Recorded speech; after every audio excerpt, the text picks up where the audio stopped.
It's hump day. Hump day! It's hump day. Hump day!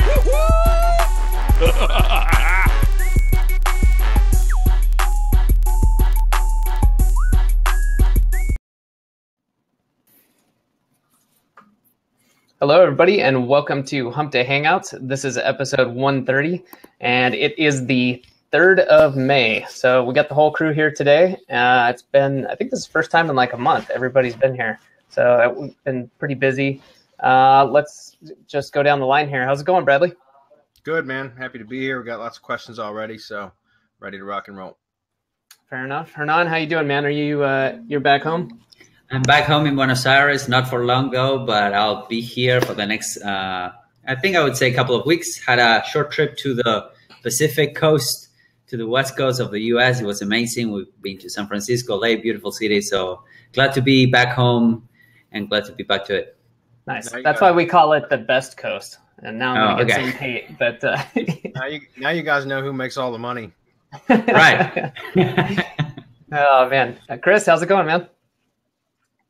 Doing good. Happy to be back in Austria too. Cool. Yeah, you're going somewhere too. Where you, or if you feel like sharing, where are you headed next? I will be heading on to Cape Town this Saturday, and also to Kruger National Park, so all over South Africa. So exciting times. Awesome. Yeah, South Africa is definitely on my list of places to visit. So someday. Now let's check in with the weather. Marco, how's it going, man? It's raining, man. Well, it's the afternoon, so. It's the afternoon rain. It's warm. It was nice and sunny this morning. Awesome. Riddle me this. How can you be in Oregon and all over Costa Rica all at once? Anyone who can figure that out gets an hour with me. Marco, what could you be talking about? I have no idea, man. I've been in the lab. Fair enough. Well, something you can talk about. What's coming up next Thursday, you guys? We had a little bit of a schedule rearrange, so I think we better tell everyone about this. We'll be getting some emails out. But next Thursday, we've got the webinar, right? Yeah, we moved it from Monday to, actually, it's a week from this Thursday, or just we get it right and we get a date in.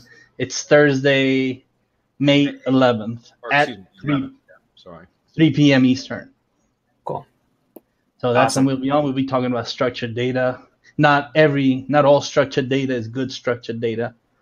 That type of stuff. Awesome. Yeah, that should be good. I mean, in my mind, when I think structured data, I always think just the way I think about it is local. But I mean, obviously, there's more than that, right? I mean, people not just doing local should be figuring this out, right? Yeah. Yeah, I mean, if it was set up by Google, Bing, and Yandex, there's a reason for it. And if you're not doing it, then you have to be asking yourself why you're not, if it was set up for you to do it, right? There's a reason for it. There's a reason why you're being pushed to do this. And if you're not, why are you resisting the push? Gotcha. Especially when all tests show that the right kind of schema does help. Awesome. All right. Well, yeah, everybody, we'll be getting some more information out about that. And then you'll be able to sign up for that shortly later, hopefully by the end of the week, if not early next week. And then just a quick reminder, if you're new, if you're just watching us and wondering who the hell we are, well, first of all, thank you for watching and more semantic mastery, but also a good place to start. You're in the right place. Start with the Hump Day Hangouts. These are weekly. And also check out the Syndication Academy. All right. And put the link up here. So if you're not a member, please check it out. There's something there for everybody. And then if you have any questions or you need to find something, you can always start at support.semanticmastery.com. It's got our knowledge base and a lot of other really good info. So with that, you guys have any other topics we need to hit before we dive in? I got one. If you guys, most everybody that comes to Hump Day Hangouts is probably already subscribed, but we're 86 subscribers away from YouTube subscribers from passing the 4,000 mark. So we're trying to get, we get subscribers on a fairly regular basis anyways, but if you are watching Hump Day Hangouts and you haven't already subscribed to our channel, do so now, please. So we're trying. I mean, it's not like it's a magic number. We get past 4,000 and we're winners of something. It's not like that, but it's just kind of a benchmark. So it's kind kind of cool to pass that. So, Awesome. all right. With that, I'm going to get into questions if we're ready. Yeah, let's do it. All right, cool.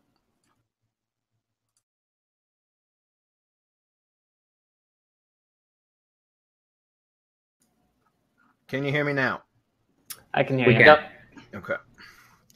All right. So Dave Michael Thomas is up. He says, what does it mean if you do a search, but the page has only organic listings all the way down except for 3 ads at the bottom of the page? Does that mean no one is bidding on that page, or that the search volume is very low for that term? To be honest with you, I'm not 100% sure, Dave, because it changes. It varies. Google SERPs change all the time, even for a regular, like, a typical search. Sometimes, and I guess it depends on the keyword.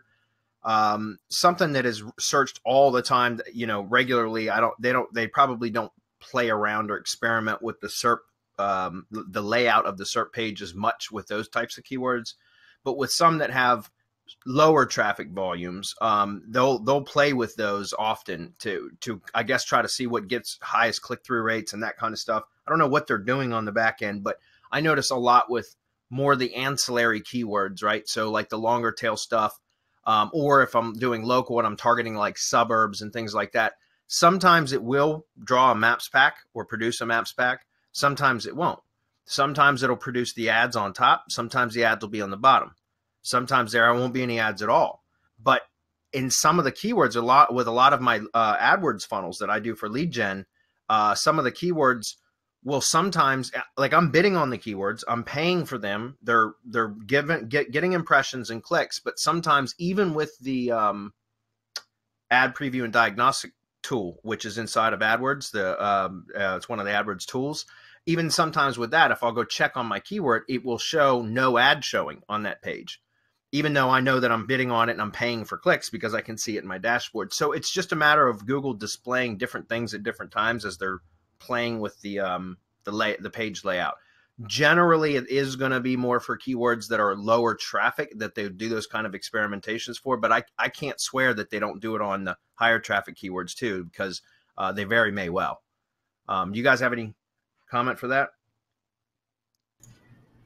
Yeah, being organic, I think it's on a query by query basis, or a case by case basis, rather, depending on who's bidding on what, most often than not, but also depending on the organic results. So yeah, it's on a keyword by keyword basis, I think. Yeah, I agree. And so, I mean, yeah, a lot of times if you see, so, and I know, for example, like, let's get outside of local for a minute. With some of my affiliate funnels that I have set up that I'm running AdWords campaigns to, the same thing happens. I've got keywords that are really good traffic producing keywords for me. And yet sometimes when I'll do a search just to check on the keyword, my ad, it won't show. Like, no ads will show, even though and no kidding, for like one project in particular, there's 2 keywords out of like about 12. There's 2 that give me about 90% of my traffic. And still to this day, when I go check on it, sometimes there won't be any ads displayed. However, I get dozens of opt-ins from that ad per week. And so I know that for a fact that it's working, and so just sometimes it shows, sometimes it doesn't. So I'm not 100% sure why that is, Dave. But again, usually for me, I've noticed it's typically for lower traffic keywords that you see that kind of stuff, where it varies. The results page will vary. All right. Aussie is up. He says, hi, last week asked you a question on a website, been dropped for the search results, but not de-indexed by Google. Okay. After I checked, there was 4 posts a day for 3 days of posting. That's not natural. Well, it depends. It can be natural, Aussie. It depends. I mean, for like a plumber posting 4 posts a day for 3 days, you're right. That's probably not natural because it's very unusual, right? But for, a tech blog, a technology blog, that's pretty average. If not, that's probably on the lower end or the more conservative side. So, but probably if you're not posting a lot, yeah, that's probably a bit excessive. The website has a T1 branded ring. If I want to fix what happened, what do you think I can do? Disavow the T1 branded ring? I don't think that's the problem. Wait for 3 months. I would wait first. But hold on. A fix from Fiverr worked for me in the past with GSA links penalty. if you're in the U.S. market, I wouldn't suggest that. But if you're outside of the U.S. market, then yeah, you may very well be able to get away with a Fiverr gig that would help. If it's not worked in the past for you, it might work again. I don't know. I'm not sure what the gig is, but the website isn't worth a dime. Leave it, and that's it. Well, that's up to you. I mean, it's again, how much work have you put into the project already? And if the website isn't generating any revenue for you, then sometimes recovery is not the best option. In other words, sometimes abandoning it and starting over, or replacing the website. Like, in other words, you might be able to use the same network and just replace the main domain and get some rankings back. It just depends. But sometimes if you're not making revenue from a particular asset and it goes into a penalty, personally, I would definitely abandon it and move on. If it wasn't generating me revenue to begin with, and I got a penalty, I would abandon that and go to another domain, right? Because it's easier to start from scratch or start with a new domain. I shouldn't say from scratch, because if you've already got a network and you've got, a lot of stuff already in place, then it's just a matter of replacing the main domain, and then updating your networks and everything to use the main domain as the main website and the trigger and all that. But that's not very difficult. If that makes sense. Spending time and effort on recovery for a site that wasn't producing revenue to begin with is a waste of time, in my opinion. Although I'm sure other people may have different opinions, I personally would abandon it and start with a new one if it was. But if it was generating revenue prior to the penalty, and you want to recover it, and it's an aged site and all that kind of stuff, then those are some of the things that you can do. I don't think it's a network issue, though. To be honest with you, I've never seen a syndication network ever cause a penalty. Yeah, Bradley, go ahead, if I can for a moment, there was something, that definitely happened on April 18th, because we even saw it on some of the stuff that we're tracking, where things all of a sudden tanked. That was the update that they did for fake news. And so I don't know when this all took place, when his rankings dropped. It's not de-indexed or anything.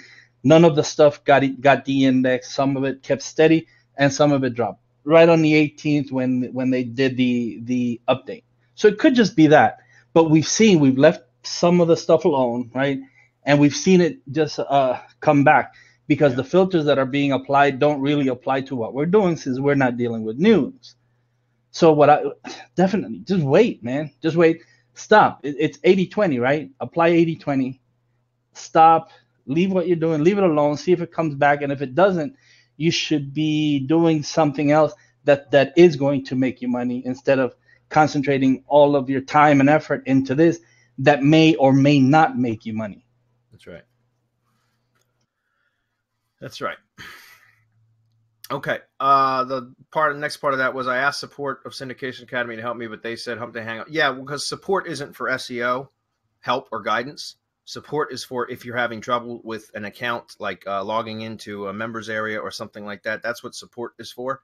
The groups and Hump Day Hangouts is for support, for like SEO questions and that sort of thing, guys. And then obviously we have one-on-one. If you want it, am I willing to pay? But would it be any good? Well, it's one-on-one time with us to go over like whatever your property. And when I say with us, with one of us, to look at what you've got and try to come up with a plan. That's basically it. The more prepared you are ahead of time for the meeting, the more that we could serve you during a one-on-one meeting. But again, it's probably unnecessary, because your questions can get answered in the groups for the most part. Okay. All right. Let's see. So yeah, and just to follow up on this very quickly, wait for 3 months. I don't know if I'd wait for 3 months, but I would, give it some time. Start working on another project in the meantime, because then if you're patient and you give it a little bit of time and see if it recovers, which it may on its own anyways, just because you probably have been, Aussie, I know you've been a bit aggressive with this whole thing anyways, and that could be part of the problem. You could have triggered a sandbox penalty because of all the, the stuff that you've been doing, being a bit too aggressive. That may be the problem. So if you leave it alone, it may come out of the sandbox given some time. So you could be working on another project during that time and then come back to it. And if it hasn't come back out of the sandbox after a little bit of time, then you can proceed with replacing a domain if you want to continue with that asset. Does that make sense? Okay. All right, Columbia's up. She says, on your advice, I just bought the Buddy V.I.P software poking tool. Okay, I'm very excited to now have the capacity to tell where a keyword is going to rank. Over-promising on ranking has been my greatest fear, so I've avoided doing it. Yeah, you shouldn't really promise rankings anyways. You know, I don't promise ranking. I say, look, my history is such that I generally always get to the top position, but I cannot guarantee that. And I always make that as a disclaimer before going with a client, for example, because we don't work for Google. We cannot guarantee rankings. I mean, I guess some people will actually guarantee rankings, but I think that's really dumb. You know, because all we can do is apply what knowledge we have and do the best that we can. And obviously we want to get results, but that's also why I don't lock my clients in the contracts, right? And I never have, because I've always said, if I'm doing my job, you should want to continue paying me because it's serving your business. And if I'm not doing my job, then you should be able to stop paying me at any time. And so that's why I've worked my entire career that way. So and I've still got clients from 5 years ago. So obviously I'm doing my job. You know what I mean? But anyways, I've heard that Google is not fond of poking tools and is doing some penalizing for using them. I noticed in the software tutorials that they mentioned spreading your searches out over several YouTube accounts. Does that mean YouTube channels or Google accounts? And what is the reason for spreading across different channels or Google accounts? Okay, first of all, Google is not fond of poking tools. It's a spam action. Google's totally not cool with that, right? But who cares? We do it anyways, right? We spam the hell out of Google, figure out what keywords are ranking or which ones are going to be easiest to rank, and then we can delete those videos from those channels. No harm, no foul. And in fact, that's what Buddy V.I.P does. I mean, all of them can do that. Live Rank Sniper is the most recent one, which is really cool because you don't even need a video for that. It's just scheduled live events. The point is you can poke all those keywords, and within, 15 minutes, you can check results and then delete them all after you've compiled the results, right? So, I mean, you could literally spam Google with these accounts and do it, under the radar very quickly, unless it trips because you're trying to upload too many keywords or test too many keywords, which essentially means upload too many videos to one channel in a too short of a period of time. Does that make sense? So that's where the next part of your question, when you say multiple YouTube accounts, that's where that comes in. Because let's say you want to poke 100 keywords and you've only got one YouTube account and you try to poke 100 keywords with one YouTube account, your account's most likely going to get terminated, or at least it's going to get flagged, and it's going to send up, basically prevent you from creating any more or uploading any more videos, or because there's a threshold, right? There's a limit within a 24-hour period. I know because I've hit it just recently with the Rocket Video Ranker software from Bill Cousins that I was testing. I hit that limit with a channel a couple times actually, because I was trying to upload too many videos at once, right? So the idea is, instead of trying to poke 100 keywords with one YouTube channel, I wouldn't even try it with 5. I'd do it with a minimum of 10 channels, right? So that you could spread it out 10 keywords per channel, so that you're only uploading 10 videos per channel. And that's going to spread your risk out. That's not going to trip that or raise any red flags. And you can use those channels. And when you ask about is it Google accounts or YouTube accounts, they're one and the same, right? When you create a YouTube account, you have to have a Google account to create a YouTube account. So they're one and the same. I would recommend that you just go ahead and purchase YouTube accounts, because it's just so much easier that way. And we've got a provider that we use, although I can tell you right now, even he's having trouble recently with phone verified accounts, because Google is really cracking down on that. It's becoming a true pain in the ass to get phone verified Google accounts. Okay. But if you want to check out the YouTube account creator that we use, go to bulkpva.com. That's bulkpva for phone verified accounts.com. And tell him I sent you. He'll take care of you. All right. Right now, I only have one Google account and about 10 active YouTube channels. Okay. So now I understand what you were asking about with the Google account. I recommend spreading it out. Here's the thing, Columbia. If you're using 10 YouTube channels, but it's under one account, and you're poking with all 10 of those YouTube channels, in other words, let's say that the same 100 keywords from the example, you start poking with 10 keywords per channel within that one Google account. Well, what happens if any one of those accounts get flagged? It could potentially harm the entire Google account, which means it could potentially harm all of the other YouTube channels within that account. That's why I recommend for spamming, for poking, for testing, that you use a 1-to-1 ratio, or at least a separate Google account for each test channel, so that it's a different channel owner for each channel. Right now, you've got 10 YouTube channels, but it's one owner, one account owner, which is the Google account. Does that make sense? So I prefer, or I would recommend that you go out and get 10 separate YouTube accounts, which are Google accounts. All right? Do I need more Google accounts to safely use Buddy V.I.P tool? And if so, should they be my own name or persona? Persona names is fine. Just buy them. That's what I'm saying, Columbia. It's going to be so much faster just to purchase them. If you're going to be doing a lot of poking, you know, buy 25 or 50 accounts and have them handy, so that you have them. Okay. Is there a need to use proxies with this tool? And are we hiding anything? You probably, I would use proxies, because if you're trying to upload like 100 videos from one IP in a very short period of time, it can cause problems. So I prefer using proxies. But that's entirely up to you. What's your risk level of risk? You know, what are you comfortable with?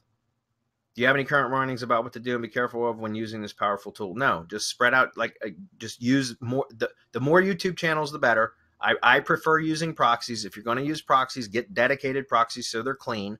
You should, if you're doing SEO, Columbia, or you know, online, if you're using any sort of tools, you're probably going to need proxies anyways. So I recommend getting like, you know, 5 or 10 dedicated proxies. It's going to cost you monthly, but there'll be your 5 or 10 dedicated proxies that you can use for various tools, even account creation. Okay. And it's worth it. It's something, it's just a necessary, it's a cost of doing business if you're in the SEO world, for sure. Also, there was a $50 coupon offer in your webinar. When I checked, there was no box available for the coupon, so I was charged full price. Thanks. Yeah, Columbia, that was an old webinar, so I'm sure that was a limited time coupon. Okay, Jenny is up. He says, thanks for all you do, gentlemen. Purchasing your course is one of the best return on investment decisions I've made. Appreciate it. Loving Local Kingpin. Well, +1. Thank you, Jenny. Question, do you use a mobile theme or some HTML template that you use for pay-per-call ads? No, I just use ClickFunnels now for everything. Absolutely everything. So ClickFunnels, basically, you can, when you inside of ClickFunnels, when you're editing the landing pages, you can edit the landing page for desktop and also for mobile and also for tablet. So you can literally like add only select certain elements to only show on desktop, for example, videos. You can also like remove certain text elements like blocks of text or paragraphs or sections of the page, so that they don't load on mobile, because people typically aren't going to be reading that kind of shit on a mobile anyways. You know what I mean?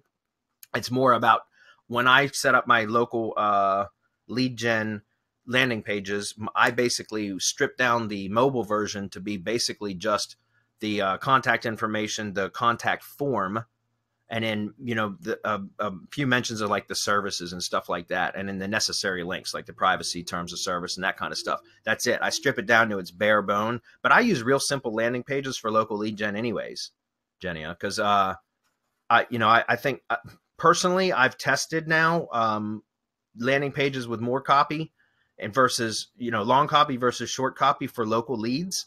And it makes no difference. They're really like, in fact, I think the simpler landing pages actually convert better. So yeah, you don't need, I don't use a template. I just use the landing pages. And I tend to try to stick with just a handful of templates inside ClickFunnels that I like to use just because they work well. All right, another one. Can I or should I build links to the Google Maps viewer URL that is ranking on page 3 right now, or it mess things up? No, you can build links to it. You can. That's the My Maps URL, isn't it? Or is that's the share URL from Inside Drive, isn't it? Yeah, I think it is. Either way, you can build links to it. So, okay, Ivan says, "Hey guys, can you go overboard with schema markup on the main website?" Yes, you can. Would it could be considered unnatural to add too much, or would that help your site? Thanks. Yeah, there can be structured data spam. That's a manual penalty. You can actually get a manual penalty from Google inside of Search Console for structured data spam. I've gotten it. And so, you know, you can definitely over mark up pages So I don't recommend it. Now, if you can, and as Marco mentioned at the beginning of this webinar, we're going to be doing a structured data webinar next week, Ivan. So make sure that you pay, be on the lookout for the registration link when it goes out via email, because we're going to be talking about that. As Marco said, not all structured data is created equal. So you want to stick to the type of structured data that's going to have the most impact, and you want to make sure that you're not spamming your site with structured data. Marco, you want to comment on that? Yeah, fake structured data is what gets you. The fake reviews, fake stars, fake views on a video, just anything that the algorithm can pick up and know. They can compare it with the database. Oh, this is fake, and you raise a flag. Someone comes and looks at it. Oh, this is definitely fake, and then you're stuck until you fix it, right? So why go through all that? Why spam? Well, we do spam structured data, but there's a right way to spam it. There's a right way to add a ton of structured data. It just has to be done correctly. It just has to apply with whatever it is that you're doing. Like, we usually do organization in the header, right, with JSON plus LD, the link data. And that works really well. But there's other stuff that you can do, whether you're doing images, video, author, whatever it is that you're doing. You can get really intricate. I'm not going to go deep into the exact things that you could do, because we've been doing a lot of research into this, and we do have a lot of information that we won't be sharing. But it's readily available. All you have to do is go and look at it and see what it is that you're encouraged to do. Website is called schema.org. Everything is there. I mean, everything. Yeah. Yeah, and Ivan, I've shared these many times before. We should put these on like a recommended resources page, because this comes up almost every webinar now, or not everyone, but a lot of them. I'm going to open up a couple links here and drop them on the page again, guys. These are my go-to guides for anytime I have to do any sort of structured data at all. I always refer to these three articles right here. And I also have one more for you. And we have our own in SERP space that they can use. The structured data creator, the JSON LD creator. Is that what you mean? Yeah, it's right in SERP space, and it doesn't cost anything to use it. Yeah, that's right. And there's a question coming up here in just a minute about that, by the way, from Roy. Was the last thing right here. Okay, so this is this right here is the schema list. This is the most up to date that I know of, because I think it gets edited in real time. So the type of local business types, in other words. So these are. I'll go ahead and drop all these links, guys, onto the event page real quick, and then we'll get back to it. This is the schema list. Some comments have been remarked as spam. Somebody's comment got marked as spam. That happens, guys, and I don't know why Google does that sometimes. Apologize, whoever's comment that is. There's really no way for me to retrieve it. So sorry. By submitting again, I guess. One more. All right, those are my best. And then it looks like. No, okay, cool.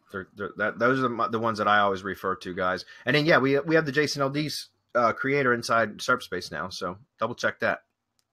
Paul says, hey, guys, I have a unique issue with Blogger. Blogger is putting the labels in each post automatically. How do I delete or stop the labels from being put in automatically? Blogger calls them labels. Paul, check your IFTTT applet. Chances are you have an app, the labels field inside the IFTTT applet is where your labels are being inserted. I bet you that's it.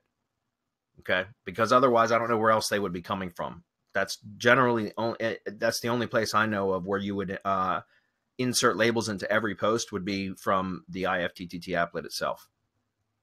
All right, thanks guys for all the work you do. I wouldn't be crushing on Google without you. That's awesome, Paul. Thank you. Try to +1 that. There we go. Okay, Wong says, Hernan, I bought the SEO battle plan. After we order Syndication Network, you suggest we order a small boosting package. May I clarify what exactly you mean by a small boosting package? Does the 3500 Web 2.0 enough without Tier 2 or GSA, Tier 2 GSA, or is Tier 2 GSA mandatory for this? This is a new website and Syndication Network. Yeah, good question, Wong. I would keep it really slow. Like you want to treat, and we've talked about this. You want to treat those syndication properties as part of your brand. That's why we say that if you have a brand new website, you take it slowly. You know, you can always go back into SERP space and order some more Web 2.0s, and then throw a tier 2 GSA. Now we have the indexing service, so you can put the links over there pretty easily. But the reality is that you want to take it slowly because these are brand new. These are brand new brand signals, and these are brand new properties that you want to take care of. You know, so that's why we are recommending a small package to start with. So set up the entire syndication network, set up the website, give it maybe 30 days. Do the blasting, give it 30 days and see where it lands. Because again, you can always go back and take out the big guns, like for example the PBNs or for example the RYS stacks. Those are like more advanced stuff, but I would suggest that you take it slowly so that you don't go overboard and you get flagged, or maybe sandbox or whatever that is. Like what Aussie's dealing with. Exactly. Yeah, exactly. About the PBN service in SerpSpace, what is the minimum metrics of each PBN that I ordered from SerpSpace? Shouldn't it be listed on the page? Yeah, it should be listed on the page, Wong, but we usually go above and beyond the metrics over there. Because I've done some mystery shopping over there, and I think we all had. And since we have our own scraping methods and we have our own way of finding PBN domains, it's crazy the quality of the domains that you have. Sometimes metric wise, sometimes, and this is important, metric wise, they will be average, but the quality of the links that those PBNs have, they're amazing. So that would be I would suggest, Wong, that you focus on what kind of backlinks those PBN have instead of the metrics, because metrics that we have seen can be manipulated. They're non-relevant, to Google because they're third party.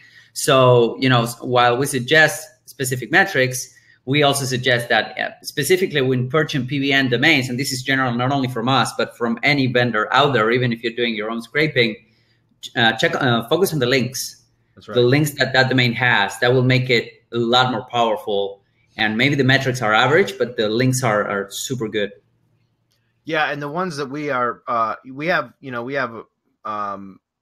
the scraper that's out scraping, and then we have basically a script that filters out stuff that's pulled back from the scraper that don't meet certain criteria, so they get filtered out automatically. And then the resulting list is gone through by hand, right? We have somebody manually go through and check the backlink history for every one of those, don't we? Yeah, sorry, I was muted. Yeah, that is correct. We have a human being going through them. So, we are really vetting all of those domains, so they are really good. Yeah, what we're actually applying is everything that we did for the Video Powerhouse and Maps Powerhouse networks, the same things that we did to find the domains for those two. That's what's being applied to the PBN service now. So it's quality. You can find relevance. If you can find, and I always say this, if you can find a really high metric domain, one of those super powerful that has links from seed sites and seed sets, then it doesn't matter whether it has relevance or not.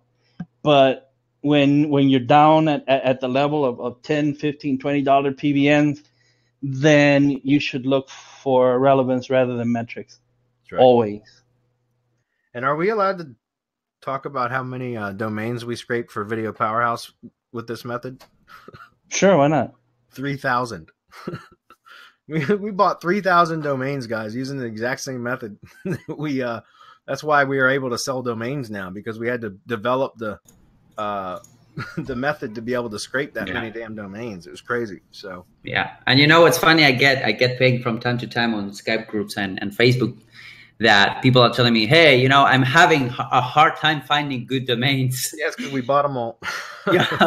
Yeah, but having in mind that every day 100,000 new domains are registered, that means that pretty much maybe 50% of those are expiring every day. So I don't understand how people could have a hard time finding domains. That's because they're buying the same, you know, the bottom of the bucket list that will achieve to you, because usually the brokers will keep the best for themselves. Yeah. So I just don't understand it. You know, there's just such a wealth and abundance of domains, great domains out there, that I don't understand how people can have those problems. But if you have those problems, come and get a domain from Semantic Mastery. We'll solve it. All right, Roy's up. He says, firstly, Bradley, or thanks, Bradley, for answering my dental client question. You're welcome, Roy. I believe there was a follow-up question. I haven't had a chance to get to that yet, but I will shortly. Roy's question was carried over from last Hump Day, and actually the previous one as well. And so I told him to post in Facebook, and he did. And just like we did for Ken last week, Ken Roberts, I spent some time going through that with him, for him as well. So guys, from time to time, when we get to questions that don't get answered, that or they weren't answered properly the first time, feel free to ping us in one of the groups so that we can get it, you know, answered. And, you know, we'll instruct you when that's a proper time to do that. Okay. Today's question: do I have to subscribe to RYS Academy to order RYS entity stacks from SearchSpace? Absolutely not, Roy. Absolutely not. You can order RYS stacks or drive stacks whether you've and are in RYS Academy or not. If you want to learn how to build them yourself, then yeah, that's what RYS Academies are for. Excuse me, that's what that's for. But if you want to just pick one up and then dissect it, reverse engineer it, you're certainly welcome to do that as well. Okay, it's entirely up to you. Columbia's up again. She says, if you were wholesaling or white labeling videos, do you put them all on your marketing company channel, or do they need to be spread out or placed differently? Okay. That's a good question, Columbia. It depends, as always, right? It depends. Here's the thing: if you've got like a PLR type video that you know, it's a white label video, so you can label it for any client. And let's just say you're going after the plumber niche. I'm just using that as an example. And so you've got a white label plumbing video. The problem with putting it on the same channel is that if you're using the same video and the only thing that's been changed are the details, like as far as like a text overlay, maybe with the phone number, you know, the call to action, that kind of stuff, then you run the risk of that channel eventually getting terminated because somebody will report it as a spammy channel because it's the same video multiple times on the one channel. Understand that is a risk that you're going to take if you're going to go that approach. I understand the reason for wanting to put that many, you know, the same video on one channel. It makes total sense because if you build up the authority of that channel and you build syndication networks and all of that other stuff, you SEO the hell out of the networks, you know, backlink them, all this kind of stuff, the stuff that it takes to get a really powerful channel that ranks videos easily, right? All that stuff that we have to go through. And then you start loading the same video to that channel over and over and over again, right? And obviously if you're live streaming, which I think is what you're doing, you don't need to worry about uniqueifying the video, right? The video doesn't have to be unique when you're live streaming because every live stream is a unique file. So you can just use the same video over and over and over and over again. But and it makes sense because then it's going across, you know, being published to that powerful channel with all the syndication networks, blah, blah, blah. That's great. I understand all that. But the problem is you're opening yourself up to having everything lost if that channel gets reported as spam, and you get a manual review, and it will likely be terminated through a manual review.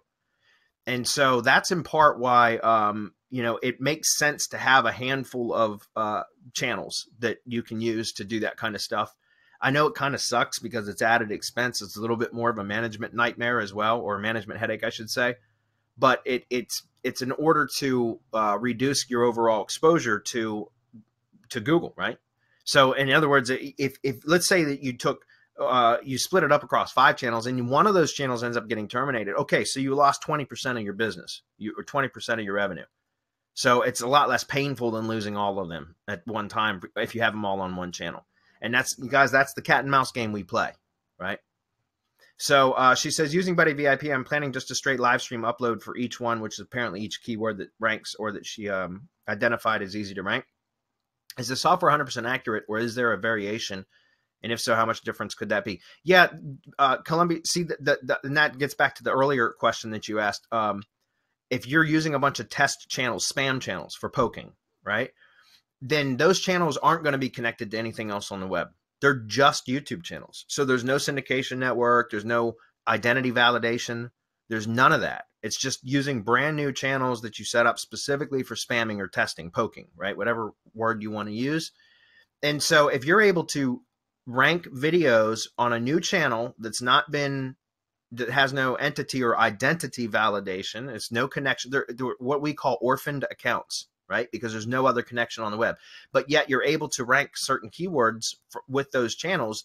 Then if you're going to use channels that you have built up that you call your money channels for actually ranking the keywords that you know through your testing that you can rank for with little or no SEO work, those channels are probably going to be SEO'd and have syndication networks. They should anyways, right? And so you should, it's not 100% accurate, but most of the time you should be able to achieve the same results, and most of the time even better results with your money channels than what you were able to do with the test channels. However, it is Google and it is an algorithm. So there is a random ranking factor where sometimes a new channel will rank a video on page 1 and a established channel with syndication networks won't. It's rare, but it does happen. It's an algorithmic anomaly, right?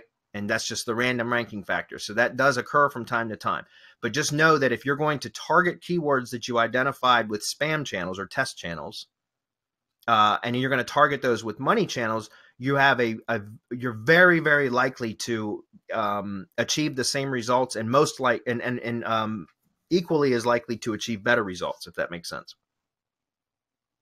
Okay, Jeannie's up next. Man, between all the courses from Semantic Team and Hump Day, it seems like we hang out with you guys every day. I know, doesn't it feel like that sometimes? I feel like I'm on a webinar every damn day too. It's awesome. Thanks, Jeannie. Okay, Mark, it's a mind unifying a brilliant. I'm sorry, go ahead. Does. Yeah, he did add that we're making him money though, so we're his best friends forever. That's awesome. Well, it's not us making you money; he's making the money. All we're doing is providing information. He's taking the action. That's it. You have to take action. If you just consume information and do nothing, then nothing from nothing leaves nothing. That's right. Nothing we did. All we did was provide the information. So, Columbia says, Marco, it is a mind unifying of brilliant, highly skilled people in the digital universe. That's almost right, but not quite. What is? She's answering the question when I said, riddle me this. Ah, okay. Okay. I was one. You guys lost me for a minute. All right, Adam. Let's see. Adam, that's not Adam. That's not a question. Jay Turner, can you post a sample schema code for a blog post? Jay, it should be right here in all those links that I just shared. There should be article markup there. I guarantee. I mean, there's got to be article markup in there. This is the most thorough structured data documents. Kevin, what was the name of the poking software? Sniper, LiveRank Sniper, Kevin. I think semanticmastery.com/LRS. I think that's it. If not, Adam can grab the link, I'm sure. Great software. By the way, Kevin, if you end up purchasing LiveRank Sniper through our link, just contact us at support, or actually you probably get added to the bonus site automatically. But if you don't, reach out to us at support and we'll get you added. I think you'll be added automatically. But we did I did a full case study with LiveRank Sniper on how I use it for local stuff, and it's a good case study, and you'll get access to that. Ken says, you always mention that we need to wait 21 days as a cool-off period. Does that apply to drive files, my maps, and YouTube videos? Not as much, because I usually don't wait with those at all. But what do you think, Marco? No, I think all bets are off when it comes to drive files. Now, if you're building the drive files over to some type of destination and it's the destination that starts dancing, then you should definitely leave it alone. But you know the problem with, well, it's not a problem with the folders and drive files. They come in and out of the index. They come in and out of the rankings until one day everything just settles and you're number one like forever. Like the examples that we've done. But that's just, you did it and left it alone, and the next thing you knew, it was number one, right? I mean, that's basically what you need to do. Just do it and do it alone. The Virginia SEO one, that was. I mean, I set it up in May of 2015, so it was 2 years ago, and that's exactly what happened. Is I did a I think I did a SendWire blast to the stack and to the G site at the time. And then I did a PBN run from one of my really shitty PBNs that I had basically turned, because it was an old PBN, so like it wasn't set up to the standards of which I would do it, 2 years ago. In other words, like it was a PBN that I didn't use for like linking anywhere near money sites anymore. I used it mainly for video syndication, and I did a small run on that with I think 13 links, so essentially linked from 13 different domains. And then I left it alone, and it took about 5 or 6 weeks. And actually, I don't know when it ranked during that 5 or 6 weeks. It didn't rank for the first couple weeks, I know, because I was checking it regularly. And then I kind of forgot about it.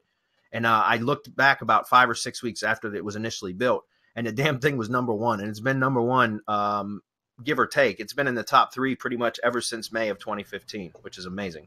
Yeah, if you remember it, you were trying to index it, and it wouldn't even index. That's right. For whatever reason. You just kept trying. I tried. I had Dr. Gary try, and then we just left it alone. We just said, oh, well, it's a fail. Yep. Okay, Paul says, I did check that, and it's not coming from IFTTT. Okay, Paul, that's that would have been my only guess, so I'm not 100% sure.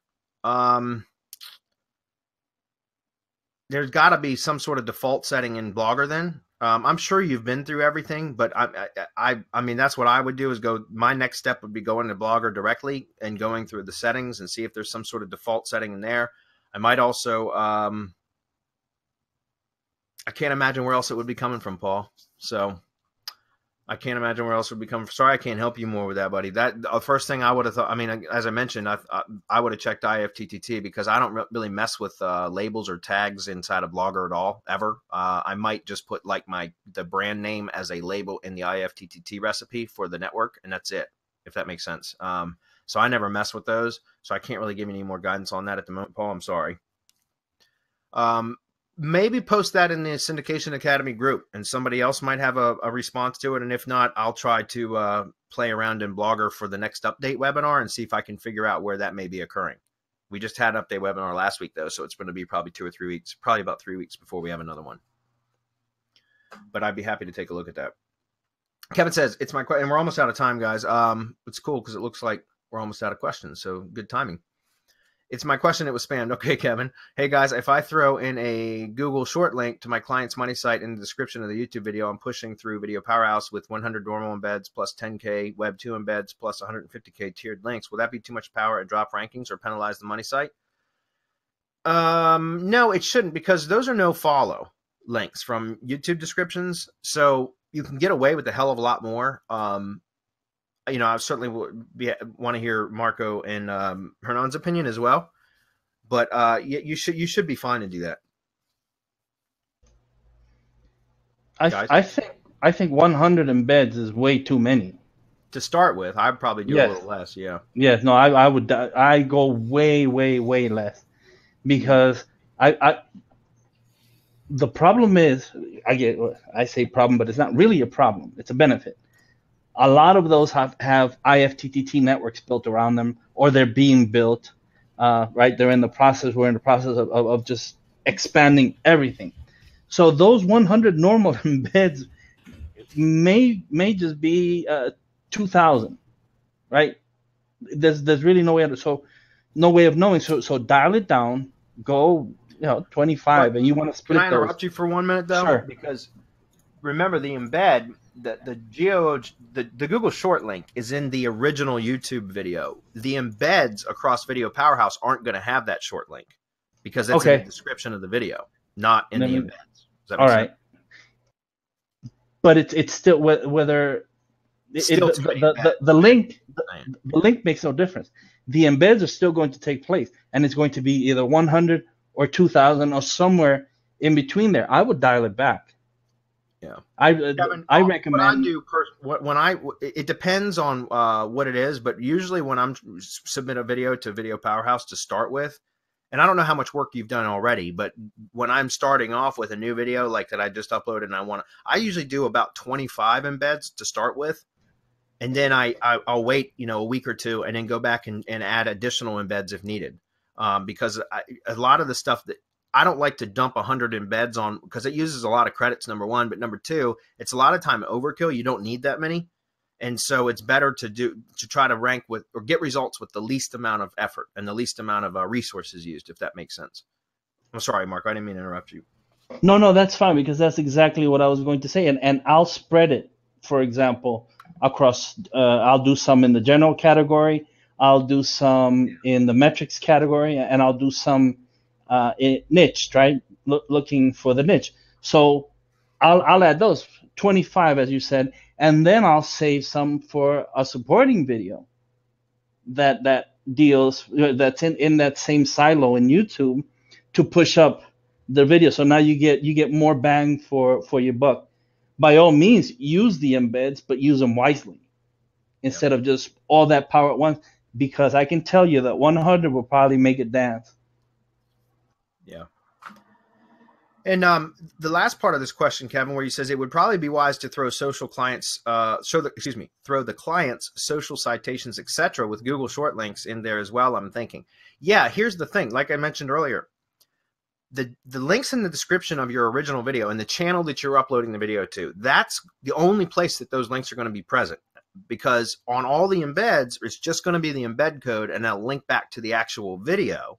So essentially you're building links and embeds back to the video, you're not building any links through the embed network to the money site, because the description of the original video does not get pushed out across the Video Powerhouse network.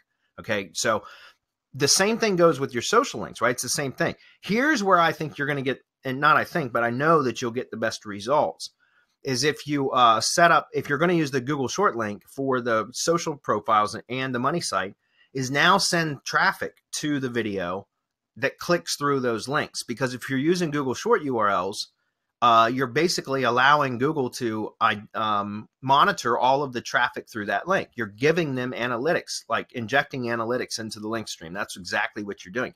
So you can set up social referral traffic campaigns using something like CrowdSearch, for example, which, by the way, we're going to be offering those services inside of SerpSpace here in just a few weeks, which is going to be awesome, because you'll be able to submit a video through Video Powerhouse and then send traffic signals to the video, which is freaking amazing. And so anyways, that's what I would do, Kevin, is I would set up, because that's a really, really strong way to send really good signals back to Google, is to send traffic signals to the video. And then, like, if you're using CrowdSearch, you can tell CrowdSearch that you want them to click on internal links, which means links on the page, in this case, the YouTube video description. And then you can specify which links you want them to click on. And so they'll click on those. And if they're Google short URLs, it's injecting that. It's basically telling Google exactly that, hey, there's traffic coming to this YouTube video, and then there's traffic clicking through the links in the description over to the social properties. And then you can even do another click from the social property over to your money site. So my point is that that's a really good, strong social or engagement signal that you can send that way. So that would be something that I set up social traffic. And what's really cool is, I don't know if you guys know this, but inside of CrowdSearch, which is we're going to be integrating it with SerpSpace and Video Powerhouse, but you can actually take the RSS feed out of a Web 2 network, and so for example, your WordPress RSS feed, or your blog, or your Tumblr, or Digo. Right? You can take those RSS feeds and add them to CrowdSearch, so that whenever a new post is made, or whatever posts are present in the feed at that time, which is generally going to be 10 posts, it will at random send traffic to the Web 2 URL that's in, so the post URL that it found in the feed, and it will click through. So now that's traffic that gets sent to the Web 2, and then it will spend some time and do some internal browsing, which chances are it's going to click on a link within the post that links back to your money site. Another great traffic signal, right? And that's a way that you can power up your Web 2s without backlinks. I mean, you should be doing backlinks too, but my point is traffic signals is really, really important right now for SEO guys. And so you can use something automated like CrowdSearch, for example, to send traffic through your Web 2 networks back to your money site or your videos or wherever you want it to, and produce those signals in an automated fashion that Google's looking for. And I'm just wondering how many people realize that you just gave them a way to get around that default no follow link that YouTube gives everything. Yep. You just gave them a way to get around it because you're sending signals that people are clicking on the link and actually following through to wherever it is that you're trying to get the people to go. The bot will follow. So you just gave them too much for free, in my opinion. In case, well, isn't that like our way? Yeah, that's what we always do. This should be, and I'll double check it, but this should be the backdoor link to get, because I know crowd search is closed to the public, but Dan always leaves it open for us because we've driven a ton of traffic in there because we're such heavy users of it. It's crazy because I mean I use like 50 to 60,000 credits per month. It's crazy.